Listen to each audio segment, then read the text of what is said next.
quelles sont les répercussions du conflit entre le bien et le mal sur nos églises et comment y remédier?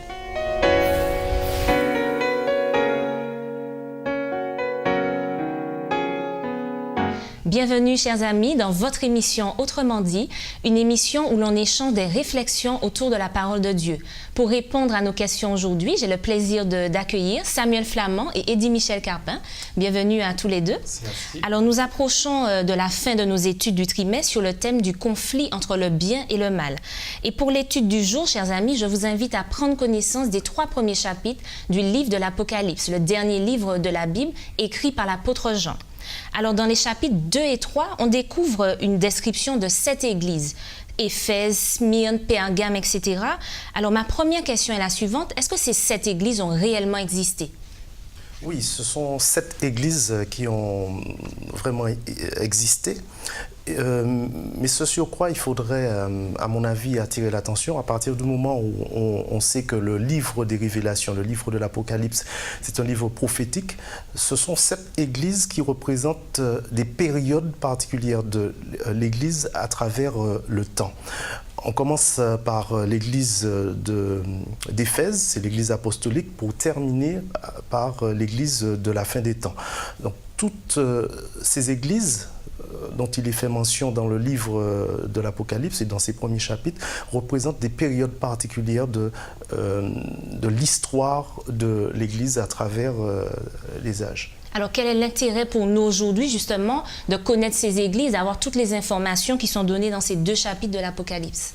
Alors, l'intérêt par rapport à ce que Samuel a énoncé est grand, puisqu'effectivement, non seulement on découvre l'histoire et la problématique rencontrée par ces églises qui ont existé dans cette zone géographique de l'Asie mineure et que l'on pourrait retrouver aujourd'hui peut-être en Turquie, eh bien, l'interprétation que nous en faisons, même si effectivement il y a une lecture littérale un peu du texte, puisque Jean au chapitre 1 verset 4 dit qu'il écrit aux églises d'Asie, on comprend bien qu'en analysant le texte, que ça va beaucoup plus loin. Et puisque Samuel a dit que, effectivement, chaque église représenterait également une période de l'histoire de l'église jusqu'à l'avènement du Christ, eh bien, il est intéressant d'observer pour nous aujourd'hui, avec un peu de recul, tiens, quelles sont peut-être les églises, peut-être dans l'histoire, dont on mentionne justement le nom, et quelle serait aussi la dernière période et par rapport à cette dernière église. Donc ça nous permet aussi de nous situer peut-être par rapport au temps et de comprendre et peut-être aussi de répondre à certaines problématiques qui sont les nôtres.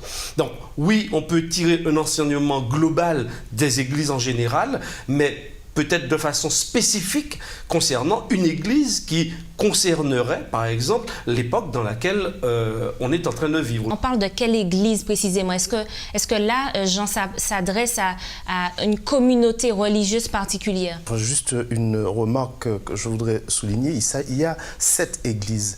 Pas 4, pas 3, il y en a 7. Et le chiffre 7 n'est pas anodin, c'est le chiffre qui renvoie dans la Bible à la plénitude.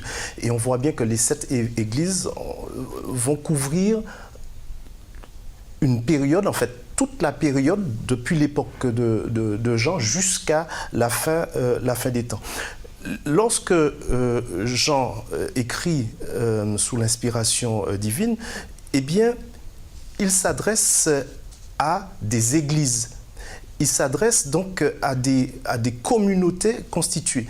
À l'intérieur de ces communautés, il y a très souvent des problèmes qu'il souligne.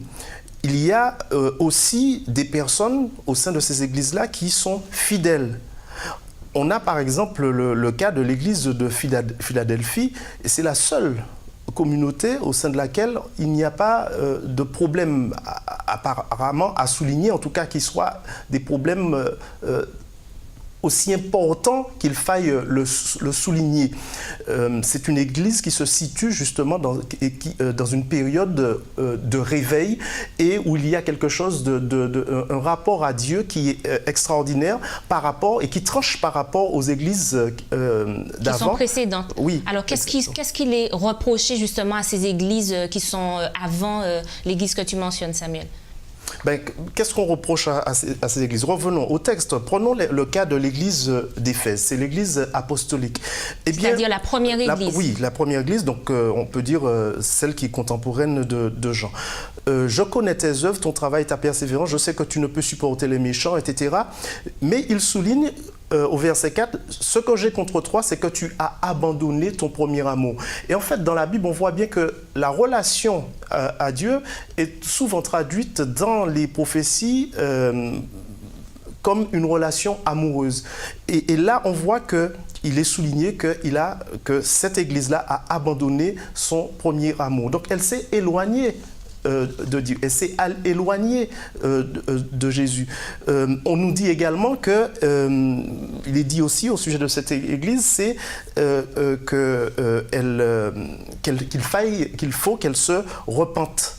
Mais en même temps, on souligne qu'elle hait les œuvres des Nicolaïtes. Donc il y a toujours, très souvent dans ces lettres aux églises, de souligner des choses qui sont mauvaises, mais aussi des choses qui sont plus positives. Et quand les choses de mauvaises sont soulignées, eh bien, il y a toujours une invitation à la repentance, à changer de voie.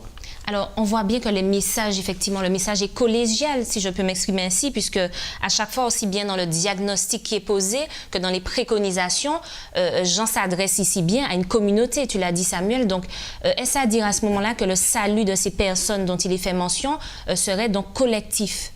Alors, est-ce qu'il est collectif? Je pense que lorsque Jean va envoyer ses lettres à ces différentes communautés, chaque personne constituant la communauté doit se sentir interpellée. Donc lorsqu'il écrit à la communauté ou lorsqu'il écrit à ceux qui ont la charge de la communauté, c'est pour que ces derniers puissent interpeller les uns et les autres. Et donc oui, c'est d'abord un message individuel, qui concerne l'individu, mais ce qui me concerne, à un moment donné, va se refléter aussi. Il y aura une réaction ou une action au sein de l'ensemble. Donc, on ne peut pas dire que le salut soit collectif. Il est d'abord individuel, mais il concerne un ensemble aussi d'individus qui forment justement cette église, qui forment cette communauté, qui forment justement ce collectif. Donc oui, d'une certaine manière, le collectif est interpellé au travers de cette action. Sinon, je peux me dire, bon, je ne me sens pas du tout interpellé par ce message, par les réprimandes de celui, parce que il faut quand même noter que celui qui adresse ces réprimandes, ces encouragements, ces conseils, il s'agit de Dieu lui-même. Il s'agit et d'ailleurs, il y a plusieurs noms qui sont donnés dans ces différentes lettres. Et on a le sentiment, quelque part, que ces différents noms, eh bien, concernent également la problématique qui justement est mise à jour à l'intérieur de cette communauté. Et il est dit que je connais tes œuvres. Donc Dieu... On voit une proximité aussi entre Dieu et son Église. Tout à fait, il y a une proximité, il y a une connaissance, c'est-à-dire qu'il sait bien la situation, on ne peut pas le tromper. D'ailleurs, il est présenté comme étant l'Amen, le véritable. Il y a des noms vraiment très intéressants. Mais ta question aussi nous interpelle, puisque je crois que chacun de nous, à l'intérieur de ces communautés, mais en tant que personne, on doit pouvoir se laisser interpeller par le message de celui qui l'adresse. Alors, où en sommes-nous aujourd'hui? Si, en tout cas, Jésus devait écrire aujourd'hui à nous, humanité, à notre Église et à chacun d'entre nous, peut-être individuellement, quel constat pensez-vous qu'il dresserait sur notre situation actuelle? Ben, je crois qu'il dresserait un constat comme celui qu'il dresse concernant l'église de Laodicée. Mais j'ai envie de dire qu'on peut picorer dans Je pense qu'on se retrouve dans ces chacune 7 des autres églises. églises, oui, des 6 autres, des éléments qui pourraient nous inciter justement à revoir, à revisiter notre rapport à Dieu, notre relation avec lui, parce que on a tendance effectivement à se focaliser sur l'église de la fin des temps, celle qui est identifiée comme telle, l'église de Laodicée. Donc de Laodicée, mais ce n'est pas uniquement cela. Alors, pour parler de l'église de Laodicée, il est question de comment dirais-je, du fait de sa prétention. Elle dit qu'elle est riche, qu'elle s'est enrichie, qu'elle n'a besoin de rien. Donc c'est l'autosuffisance, oui, peut-être qu'on observe aujourd'hui. Mais le texte, quand on le lit, on voit qu'en réalité, elle est pauvre, misérable, aveugle et nue. Et elle n'a pas non plus, elle n'a pas le discernement spirituel. Donc, Dieu va l'inciter à acheter un collier pour oindre ses yeux, afin qu'elle voie.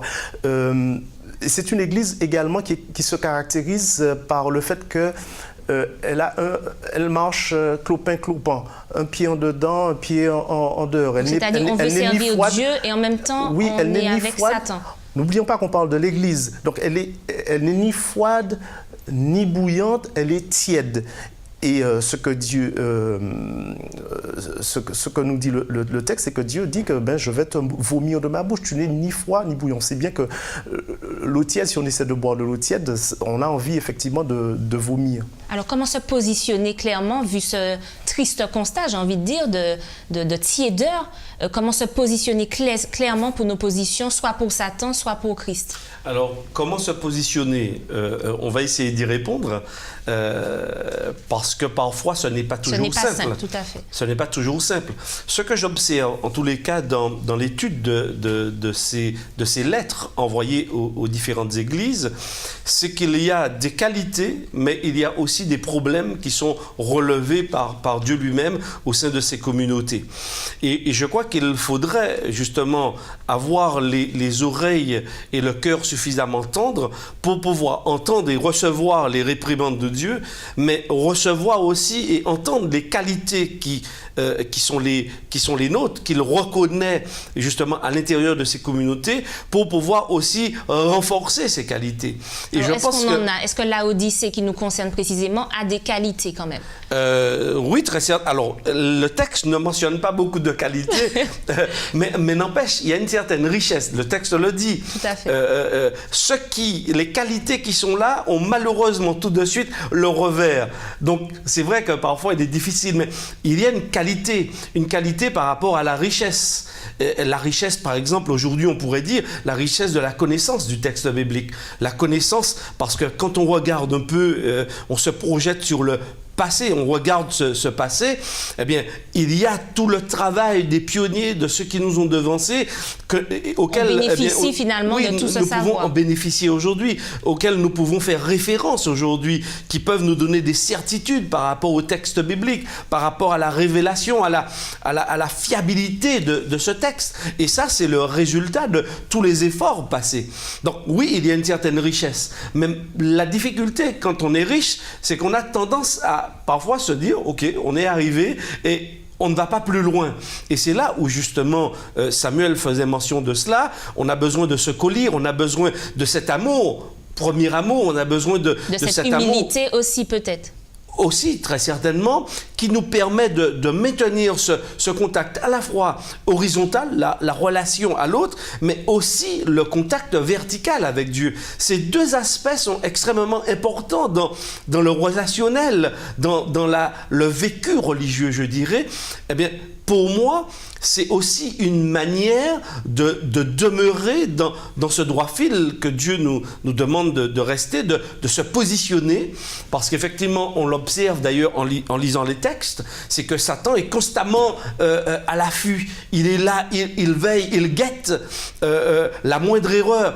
Eh bien, je pense que c'est en faisant confiance et en étant attentif au message de Dieu et en se laissant touchés par ce message que nous garderons le cap et nous n'aurons rien à craindre en fait à partir du moment où nous sommes réceptifs et que bien, nous accueillons le Christ, comme dans l'Apocalypse il est dit, je me tiens à la porte et je frappe. Ça veut dire qu'il est bien à l'extérieur et que moi, je dois pouvoir être capable d'entendre et ouvrir la porte pour qu'il puisse entrer. Ça veut dire que quelque part, et c'est peut-être un peu triste, pourtant il y a beaucoup de communautés religieuses, mais est-ce qu'on aurait mis Christ à l'extérieur des églises? Et aujourd'hui, il est en train de frapper pour pouvoir entrer. L'image, elle est extrêmement belle, mais elle est aussi triste. Elle est réelle. Et c'est vrai que beaucoup de personnes, tu disais, Eddie Michel, concernant cet appel du Christ, je frappe, ouvrez-moi la porte. Beaucoup de personnes, on l'entend bien, disent, moi je n'entends pas de toc-toc à ma porte, je ne vois pas Christ, je ne l'entends pas.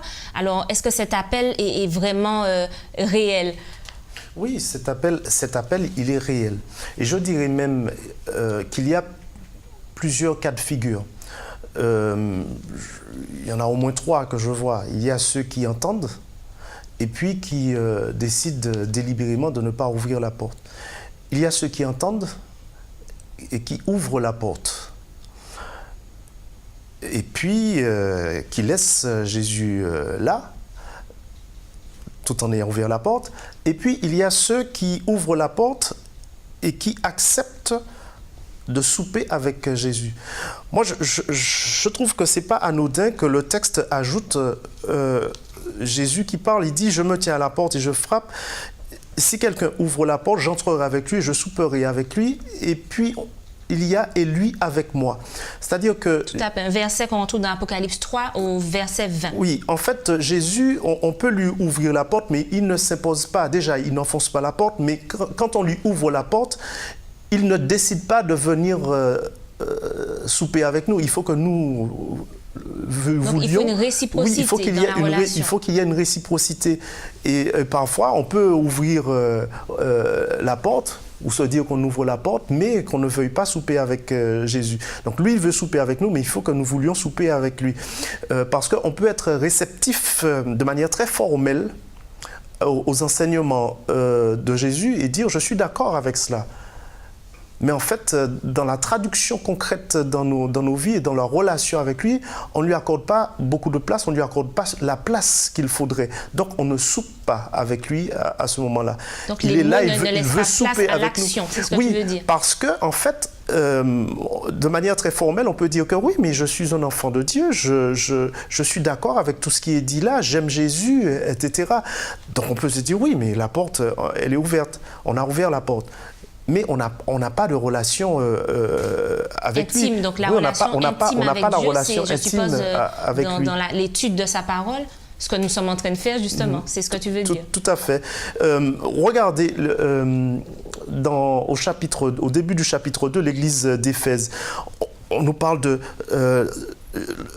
il est dit, je connais tes œuvres, ton travail, ta persévérance. Je sais que tu ne peux supporter les méchants, que tu as éprouvé ceux qui se disent apôtres, etc. C'est plutôt positif. Donc c'est positif, mais bizarrement après, il est dit que tu as abandonné ton premier amour.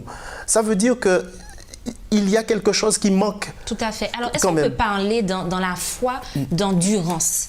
Bien évidemment, la persévérance, c'est la clé de la victoire. Si tous les coureurs savaient qu'ils auraient remporté la victoire sans le moindre effort, sans entraînement... ça se saurait. Ça se saurait, d'accord? Or, la réalité, c'est qu'au contraire, tous ceux qui remportent des victoires, ce sont ceux qui persévèrent, qui, en dépit des défaites visibles parfois, continuent à espérer, continuent à y croire et finalement obtiennent le Graal. Donc, je crois que, oui, la clé de la victoire, c'est la persévérance. Et par rapport à ce qui était dit précédemment concernant justement cette capacité d'entendre Dieu, moi, il y a une image qui me vient parce que le monde dans lequel nous vivons aujourd'hui est très bruyant. Il y a beaucoup de bruit. Beaucoup d'agitation. Il y a le stress, il y a les embouteillages, il y a de la musique, il y a beaucoup de choses. Et l'homme aujourd'hui aime aussi pour ne pas se sentir seul, il aime aussi vivre dans des endroits bouillants. Parce qu'effectivement, lorsqu'on va dans les grandes villes, il y a beaucoup, les grandes villes produisent beaucoup de sons, beaucoup de bruit. Maintenant, dans tout ce bruit de la ville, est-ce que nous avons l'opportunité d'entendre? Comment pouvons-nous entendre Dieu dans tout ce bruit? On peut se recueillir dans des églises. Il faut pouvoir le faire. On n'a pas besoin forcément d'aller à l'église, c'est très bien quand on peut. Mais même à la maison, est-ce qu'on éprouve le besoin et est-ce qu'on appelle aussi Dieu à l'aide lorsqu'on se sent justement, on se met dans cette condition de méditation par exemple, de silence? Est-ce qu'on appelle Dieu? Et je pense que si on l'appelle, eh bien, on aura aussi des réponses de sa part. Si par exemple, admettons qu'on ait le texte biblique sous les yeux, on peut demander à Dieu aussi de nous éclairer, de nous interpeller. Qu'est-ce que l'on doit comprendre de lui? Qu'est-ce que l'on doit apprendre de lui? Donc lui parler, avoir une vraie relation avec Dieu. Parce que Dieu n'est pas métaphysique. Dieu, c'est un Dieu de relation. C'est un Dieu qui s'incarne. C'est un Dieu qui se révèle. Un Dieu qui ne veut pas rester caché. Au contraire, il voudrait avoir et maintenir cette relation avec nous. Donc, je crois qu'effectivement, c'est à nous aussi, et Samuel le disait précédemment, de nous donner les moyens de pouvoir ouvrir cette porte. Mais en ouvrant la porte, il arrive aussi que l'on entende des mots qui ne nous conviennent pas forcément. Donc, il faut accepter aussi, en ouvrant la porte, oui, bien évidemment, de manger il y aura de Dieu. De bonnes paroles qui vont nous encourager, qui vont apaiser justement nos craintes et tout. Mais il y aura aussi, comme on le lit dans le livre de l'Apocalypse et dans ce message aux différentes églises, eh bien, il y a aussi parfois des messages de réprimande. Et je pense que aimer, c'est aussi dire à l'autre, à un moment donné... Qui aime bien, châtie bien. Je ne le dirai pas exactement comme ça, mais dire à l'autre, la route sur laquelle il est, bien, le conduit directement à la mort. Ce n'est pas aimer quelqu'un que de le voir aller directement droit au mur, et puis de sourire avec lui, de rire avec lui jusqu'au mur. Non, je pense qu'aimer, c'est aussi pouvoir dire à l'autre, avec son langage, avec ses mots, avec de la douceur, avec... l'espoir justement qu'il va finalement entendre cette interpellation pour changer de direction et entrer véritablement sur le chemin de la vie. Pensez-vous que Dieu appréciera la régularité justement dans l'observation de ses préceptes ou qu'un seul écart nous condamne? Non, un seul écart ne nous condamne pas. Et précisément, ce qui est souligné dans ces lettres aux églises, c'est l'enracinement qu'il y a dans le péché, l'enracinement qu'il y a dans certaines pratiques. C'est le cas, par exemple, quand il est question de synagogue de Satan. C'est quand même quelque chose de fort. Donc tu veux dire que dans certaines églises, oui, ils avaient carrément fait un culte à l'adversaire? Non, c'est pas forcément ce qui est souligné. C'est des gens qui prétendent être juifs. Il est dit dans le texte, et qui, en fait, en réalité, ne le sont pas. Les juifs, c'est la descendance d'Abraham. En fait... Donc ce sont des imposteurs. Ce ne sont pas en tout cas pour celui qui écrit le texte, ce ne sont pas de vrais juifs. Les vrais juifs, ce sont ceux qui sont de la postérité d'Abraham.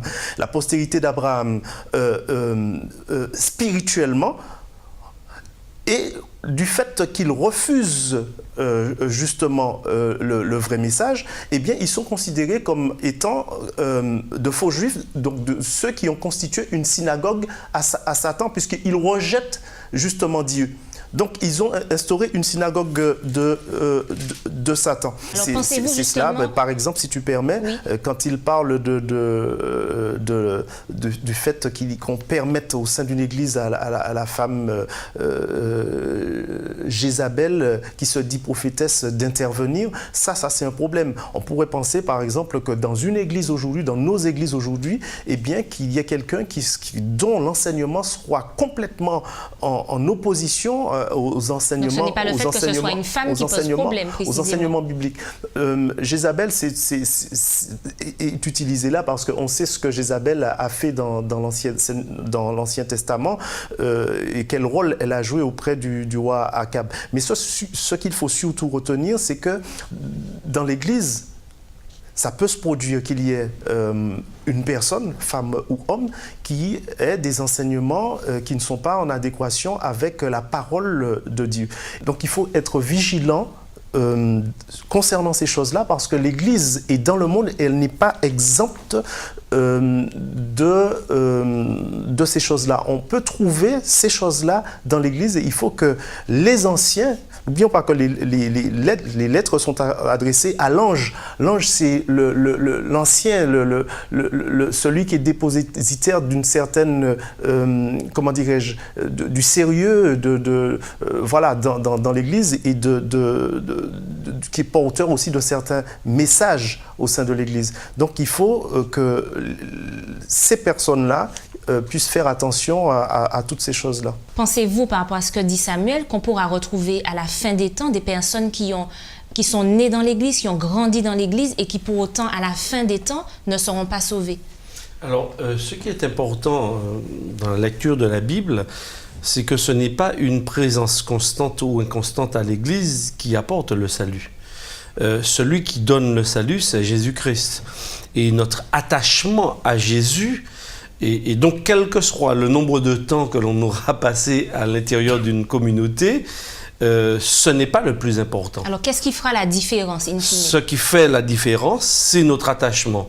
Alors, pour ceux qui ont l'opportunité d'être dans cette communauté pendant de longues années, Samuel a mis l'accent dessus, bien évidemment, c'est la persévérance, c'est notre relation, notre attachement à Dieu qui va nous permettre de garder le cap en dépit des assauts, des difficultés, en dépit des doctrines nouvelles, en dépit de tout, justement, cet enseignement frelaté qui va de toutes les façons et à tout moment d'ailleurs qui va apparaître. Et donc si on a peu de temps à passer à l'intérieur de l'Église, il est important que ce soit un temps de qualité, je dirais, c'est-à-dire un attachement vrai avec Jésus. C'est ce qui est important.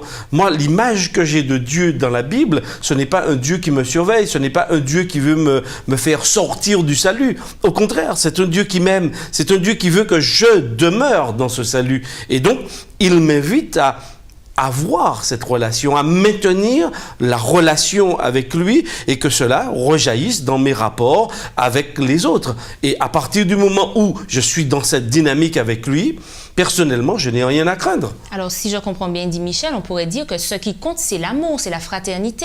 Est-ce que vraiment la doctrine, l'observation scrupuleuse de la loi est essentielle? La chose essentielle, c'est l'amour. Quand on a dit ça, on n'a pas tout dit. Parce que si on aime Dieu, eh bien, cela se traduit en actes. La doctrine est essentielle. Et quand on regarde ces lettres aux églises, on voit que des doctrines qui sont perverses, qui sont erronées, font beaucoup de mal à l'Église.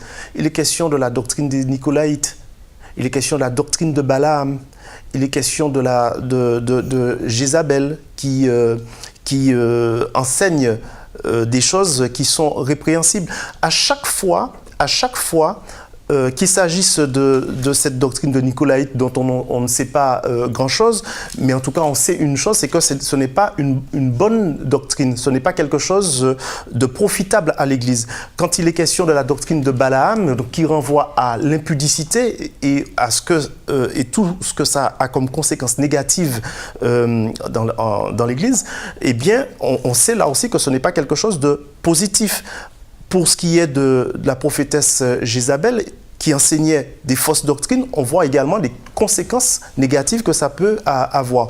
Donc, quand on a dit cela, on voit bien que la saine doctrine, dans Tite, je crois, Paul incite Tite à dire ce qui est conforme à la saine doctrine. Donc, il faut également, il faut avoir l'amour, c'est la base de tout, mais avoir l'amour comme cela, et puis se laisser aller ou balloter à tout vent de doctrine, prendre ce qui passe et ne pas avoir un ancrage doctrinal, si je puis dire, eh bien, ça ne sert pas à grand-chose. Il faut faire attention également à la doctrine. Alors, merci à vous deux pour cet échange. Merci à vous de nous avoir suivis. Rendez-vous la semaine prochaine.